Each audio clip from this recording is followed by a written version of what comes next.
Olá, meu colega cirurgião dentista, meu colega que agora não é mais só cirurgião dentista, né? É o meu colega dentista empreendedor.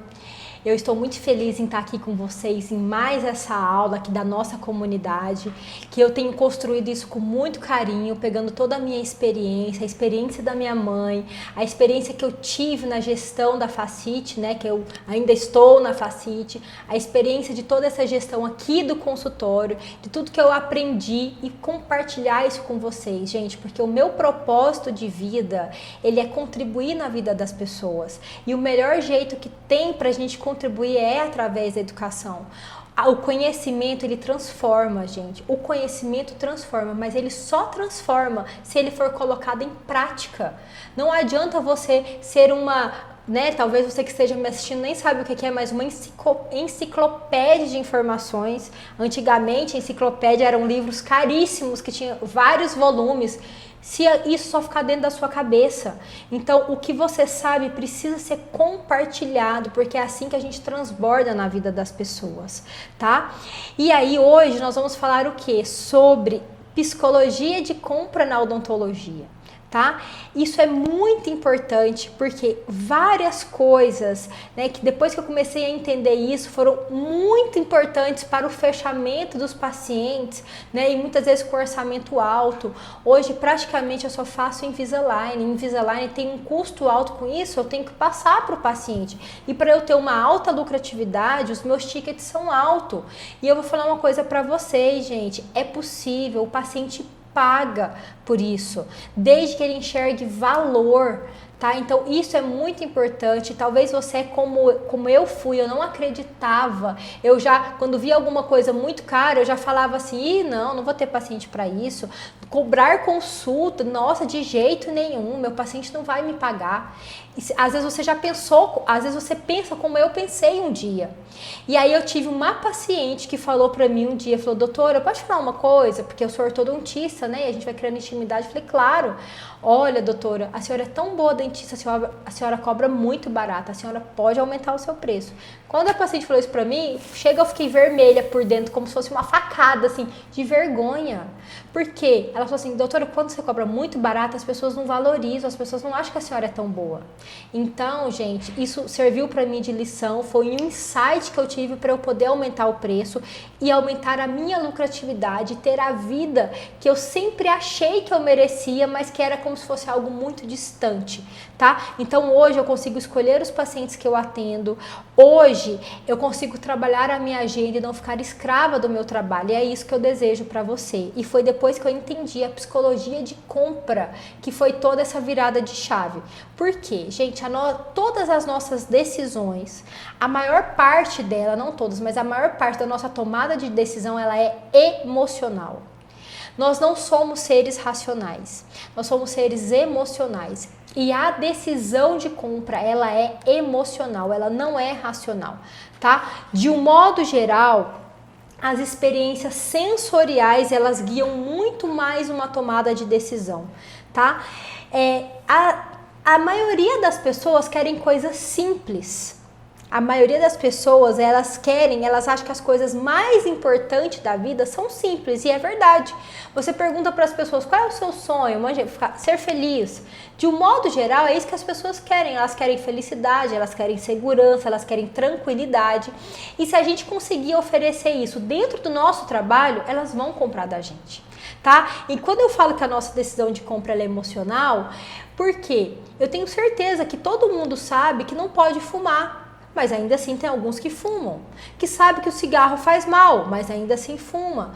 A maioria das pessoas querem emagrecer, sabe que para emagrecer tem que fazer um exercício físico e tem que comer menos, mas elas não querem fazer isso. Então, de um modo geral, a gente sabe o que tem que fazer, mas a gente não faz. Por quê? Porque nós somos seres emocionais, aquilo ali tem que tocar a emoção dela. Então tem que tocar a emoção. É isso que vai fazer a diferença. Então quando a gente consegue tocar o coração das pessoas, as pessoas compram da gente. Por que vocês acham que a propaganda do sabão em pó que mais vende, o sabão em pó que mais vende não é o sabão em pó mais barato. É o mais caro, aliás, mas é o sabão em pó que mais vende no Brasil. Se vocês observarem, a propaganda é totalmente emocional. É uma mãe com criança, criança se sujando, se sujar faz bem. Por quê? Porque é emocional, né? A propaganda da margarina, né, da Doriana, não sei quantos aqui lembram, é uma família em volta de uma mesa em um momento muito alegre. Ele não está fazendo a propaganda da margarina, ele está mostrando a sensação que é você estar em família, de você estar feliz. Geralmente imobiliária, quando vai te vender um apartamento, uma casa, ele não pega e te mostra o apartamento. Ele mostra uma família feliz, ele mostra pessoas sorridentes. Por quê? Porque de um modo geral, as coisas mais importantes da vida, elas são simples, ser feliz. Então, se o seu paciente, ele entende que ele vai ser feliz tratando com você, tratando no seu consultório, se ele se sentir seguro, se ele entender o passo a passo do tratamento dele e as coisas vão acontecer dentro de uma previsibilidade, ele vai pagar por isso. Então, é por isso que é importante você entender a psicologia de compra. Quanto mais as pessoas se envolverem com o seu produto, com o seu serviço, mais emocional se torna e mais emocional é a decisão de compra, tá? Então, como eu falei para vocês, né, a propaganda do Omo, propaganda de perfume também é muito isso.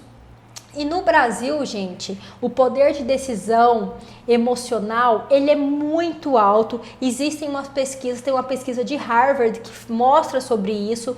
Isso tem a ver com a nossa colonização, tá? Na aula de gestão financeira, provavelmente quem vai dar aula para vocês, tem eu e tem um expert, ele vai falar sobre isso para vocês, né? Então, o carro mais vendido no Brasil não é o carro mais barato, o sabão mais vendido não é o mais barato, por quê? Porque no Brasil o poder de decisão emocional é muito alto. Isso está no nosso subconsciente e tem a ver com a nossa colonização desde a época dos portugueses. Quem entende aquilo que vale, o quanto custa, elas pagam por isso. Então, quando você entende que aquilo ali vale aquele valor, ela vai lá e compra aquilo. Então, repara para vocês verem, às vezes as pessoas, elas vão lá e compram um iPhone. Não sei se vocês já viram uma propaganda de um iPhone e uma propaganda do Samsung, né? Então, no nosso material aí, eu deixo a foto para vocês verem como que é a propaganda do iPhone. Quando vocês veem lá, eles colocam fotos fotos com modelo UAU. Isso aí quem faz é o iPhone. Quando você entra lá no Samsung e fala assim, câmera com X megapixels, isso não vende, mas a foto padrão UAU vende. Por isso que o iPhone é tão vendido. Então, quem entende a psicologia de compra vende mais. E é isso que você precisa entender. Então, você tem que lembrar que o seu paciente tem que viver essa experiência de compra, desde o seu atendimento, o atendimento da sua secretária, o atendimento no telefone, as percepções sensoriais. Por exemplo, um cafezinho num copinho de plástico, ele tem uma percepção de valor. Um cafezinho numa xícara de porcelana com pires, ele tem outro valor. Isso é percepção sensorial. Então, quando vocês pensarem na experiência de compra do seu paciente, lembre do seu atendimento, do atendimento da sua secretária, o atendimento no telefone e as percepções sensoriais. E o neuromarketing fala que a gente tem que usar os 5 sentidos para encantar o paciente, que é o que? A visão, o olfato, o tato, o paladar, a audição e a emoção. Então a gente tem que surpreender os pacientes em todos os sentidos, os nossos sentidos básicos da vida. Então vamos falar sobre isso agora.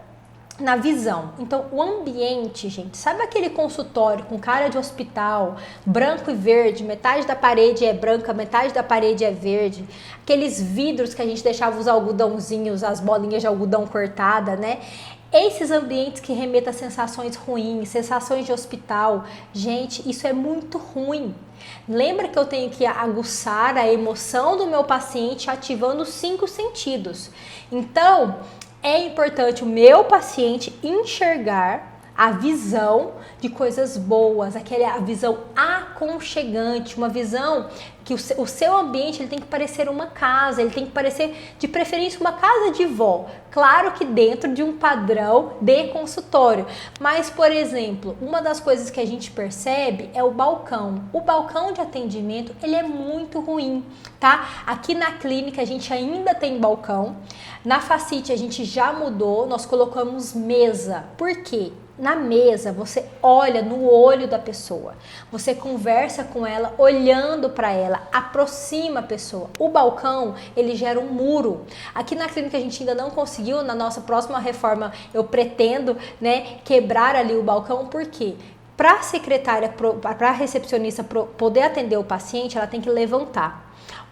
Muitas vezes ela não levanta porque ela está mexendo no computador. Então ela já olha, o paciente é de cima para baixo. O paciente não senta, ele já está desconfortável. Cria uma barreira, cria um muro. Então a gente percebe muito isso quando é mesa.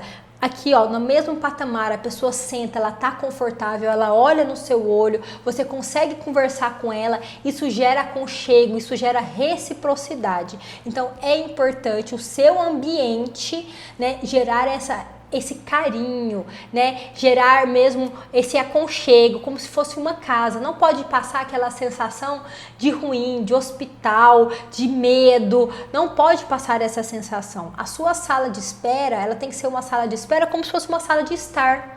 Então é muito importante a luz, a iluminação, uma iluminação mais amarelinha, que pareça aquele ambiente de casa, né? Claro que vocês vão seguir toda a biossegurança, mas tem que seguir todo esse padrão aconchegante, esse padrão que quebre essas sensações negativas. O seu banheiro, o seu lavabo, o banheiro da sua clínica, do seu consultório, ele tem que ser impecavelmente limpo, tá?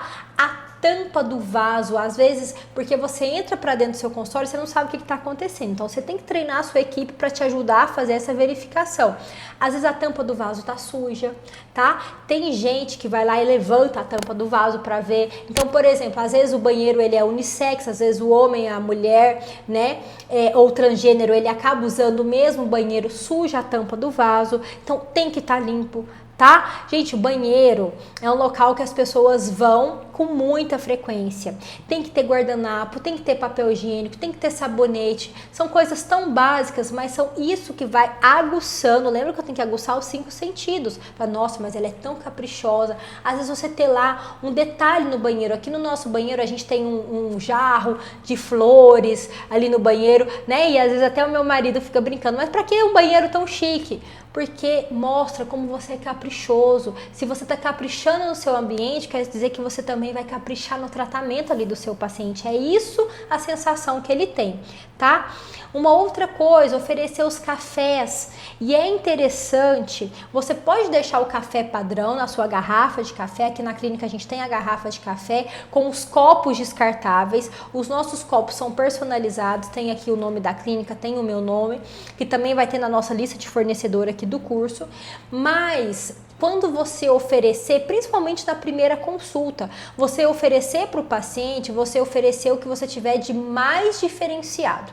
Então, por exemplo, às vezes você tem uma cafeteira aí de cápsula no seu consultório, você vai oferecer, você aceita um cappuccino, um mocatino? Aceito. Você vai servir para o paciente numa xícara de porcelana, numa xícara de vidro pelo menos, tá? Você aceita uma água? Aceito. Ele pode ir lá e pegar água com um copo descartável no bebedor, mas se você oferecer para ele, você vai trazer na bandeja com um copo de vidro e uma taça, algo bonito. Gente, é um copo de vidro, não é aqueles copos americanos não, de boteco, viu? É um copo de vidro arrumadinho, um copo de vidro bonito, numa bandeja, tá? A sua secretária que vai servir, ou a sua concierge, ou a sua SG, sua auxiliar de serviços gerais, adequadamente vestida numa bandeja para poder trazer para ele. Então, isso é muito importante. Lembra que a gente tem que aguçar os sentidos do nosso paciente. Quando você fizer a consulta do seu paciente, explicar para o seu paciente né? Tudo. Uma coisa que é muito importante também falando do visual é você mostrar toda a biossegurança que tem no seu consultório. Então ele vai sentar lá, ele tá vendo tudo. Ah, uma coisa da recepção que eu estava me esquecendo. Quando o paciente está na recepção, que ele está te esperando, se ele esperar muito tempo, vai ficando entediante e ele começa a observar vários detalhes quando ele está sentado na recepção. Lembra de você como paciente, ou você que tem filho vai levar seu filho no médico pediatra, ou vai levar seu filho no dentista. Você senta na recepção, você começa a observar. Nossa, mas ali tá sujo. Nossa, mas ali tem uma telha de aranha. Nossa, mas ali tem uma goteira. O paciente também observa, gente. Então lembra que para a gente poder fazer com que o nosso paciente pague o valor que a gente fala que a gente merece, o que a gente tem que fazer? Aguçar os 5 sentidos. A gente está falando agora da visão. Então, falamos do ambiente da recepção e o ambiente de atendimento. No seu ambiente de atendimento, tudo que for referente à biossegurança é importante ficar claro. Então você colocar lá os saquinhos, né, de geladinhos ou o Rolopac, mostrar para o paciente, colocar de maneira que fique claro para ele, abrir o pacote do instrumental esterilizado na frente do paciente. Tudo ele está observando. Se você tiver aí no seu consultório aqueles DVDs, aquelas máquinas, quando ele deita, aquelas câmeras, né, o DVD dente, ou mesmo um monitor que você consiga conectar na internet, para enquanto você estiver fazendo ali o atendimento dele, ele tá vendo um vídeo, é muito legal, tá? Porque isso vai ficando na experiência do paciente. E uma coisa que é interessante é o seguinte: você vai fazer a consulta do seu paciente, a gente vai ter uma aula sobre consulta, principalmente sobre a primeira consulta. Ele vai entrar, você vai conversar, vai explicar tudo para ele e você vai fazer o exame clínico. Quando ele voltar para a mesa para você explicar o que você viu no exame clínico, ter sobre a mesa um copo com uma água, talvez uma água saborizada. Eu particularmente não gosto muito, mas você deixar um copo com uma água, um guardanapo por cima tampando, de repente uma xícara de café. Por quê? Porque daí você vai bater um papo com ele para explicar, ele vai entender aquilo ali como algo aconchegante, como algo que ele fala assim, nossa, eu quero voltar. Porque é muito importante nesse momento ele sentir o quê? Lembra que ele quer ser feliz, ele quer se sentir bem, ele quer se sentir seguro e você precisa mostrar isso para o seu paciente. Servir tudo em copos ou taças bastante bonitos, né? Para aumentar a sua percepção de valor.